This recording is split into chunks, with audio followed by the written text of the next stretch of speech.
is Dan Ritchie again, and I'd like to show some of the newest features coming to Howler 8.2, and these are some last-minute features that are coming post-release candidate at this point.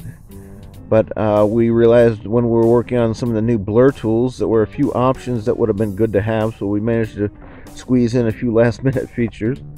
The one thing that occurred to me is that when you're working with blur tools, you may sometimes want to blur an area behind an object or behind a person, for example. If you had a photograph that you were taking with a digital camera that was taken in a deep focus, you might want to blur the background but not the foreground.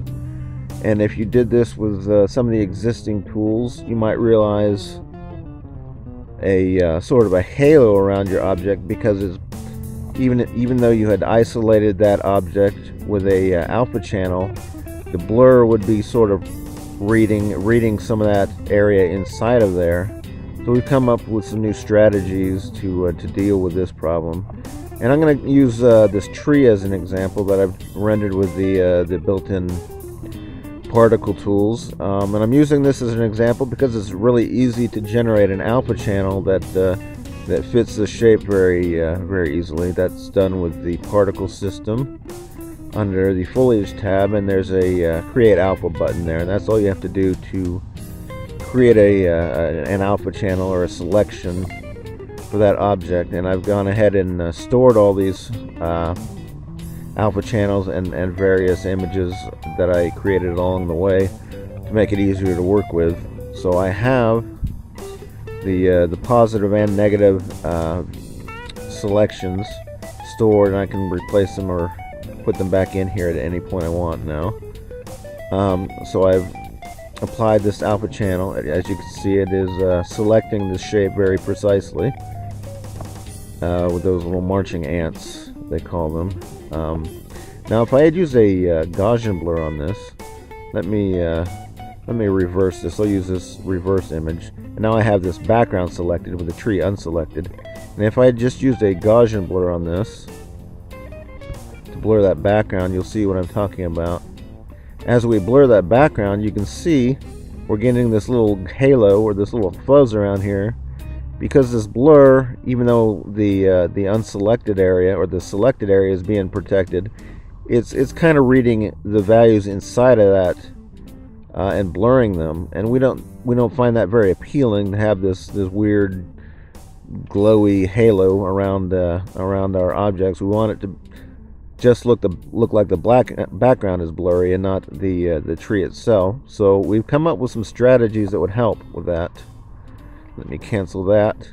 And there is, first of all, a new tool called Alpha Aware Blur Unselected. It's a little bit unusual in that it blurs the unselected area instead of the selected area, but it will make an attempt to ignore the area that is selected and only blur that unselected area. And that's one tool we've added, but it's not necessarily the highest quality blur. We might want to use this new blur tool that allows some very fancy results, or just a Gaussian blur or something like that. But we have to get around this problem somehow. So we have another technique that I'm going to demonstrate now. I'm going to go back to the alpha selection where just the tree is selected, right there. And I'm going to use the new image fill, feature removal fill. And that will more or less remove that feature from our image, as you can see there. And now I'm going to clear this selection. Selection, clear alpha. And now when I go to blur this image with filter, say Gaussian blur, or I might use that newer blur fill, but I'll use the Gaussian blur for now, just to get it done. And as you can see, that's pretty much negligible now. That area that was right there, there's almost no hint of it left. And we could have touched that up if we needed to, but I think that's going to be good enough for our purposes here. I'm going to hit OK to that. And now to combine this tree back in, all I have to do is go to the swap image. There's a new button, or you could use J on the keyboard. I'll just go to this blank swap image, I'll get this copy of this image I have back, I had stored earlier, back into the swap image, and I will also use this alpha channel I had stored, or the selection I had stored.